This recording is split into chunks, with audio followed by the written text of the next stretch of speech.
Hey everybody, welcome back to the channel. Today I've got some more superpowers. This time we've got the 3-pack featuring Starman, Hourman, and our Alan Scott version of Green Lantern. Which honestly, I was happy to get the Green Lantern. Wasn't really all that excited about these two guys.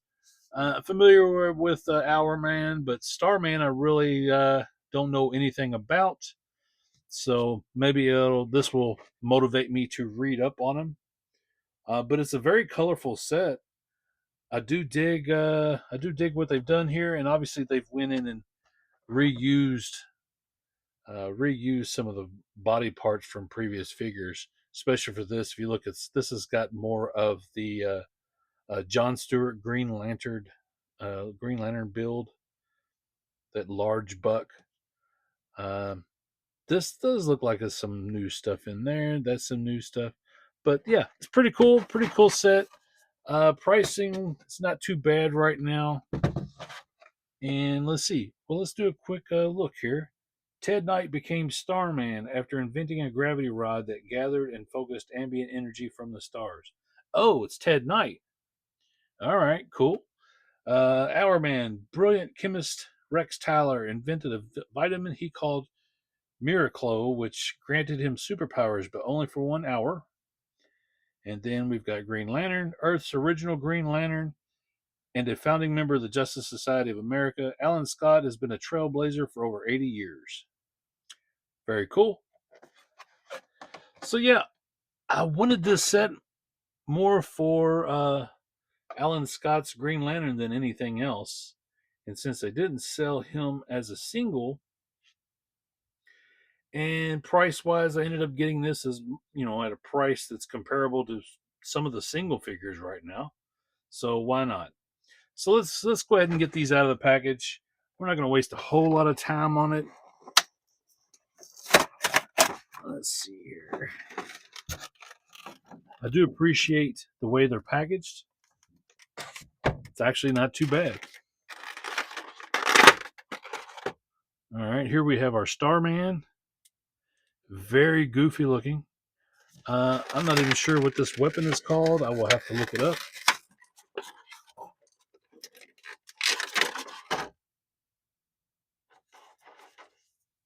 So I'll try to look up and maybe get some more information about him to put on there. But this thing is so flimsy. It's very difficult to try to put it in his hand. You got to, let's see, open his hand up a little bit. There we go. All right. And if you're looking for capes for some of the other figures, I mean, you've got three right here, three different colored capes. So let me actually lower this camera down a little bit. All right, that's more the angle that I need. Here's our Hourman and our Alan Scott. We'll start by taking a look at him because this was the one I was most interested in. And this is weird. His cape is actually attached. Now, I don't know if I can. Yeah, you can. You can pull that out. Looks like they just pushes right into a hole in his chest. All right, so that's kind of cool. You may not be reusing this cape for anybody else, but looks good on him. I do like the bright, gaudy colors on this. Very, very retro 60s, 70s, actually earlier than that. So, yeah, very cool. We'll set him down. Let's look at our Hourman. Yeah, go ahead and take a break. Something's off about the plastic. It's very rubbery, which I don't recall the other figures being that way. It even kind of looks off. I'm sure that's not going to come through in the video, but this figure's a little weird. I do like that you get the little hourglass with him. Probably the tiniest 3D print ever. The hooded head, kind of weird.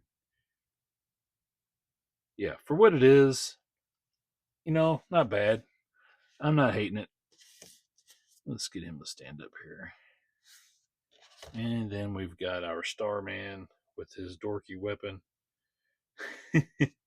very, very rudimentary style. It's got like a 1950s sci-fi look to it.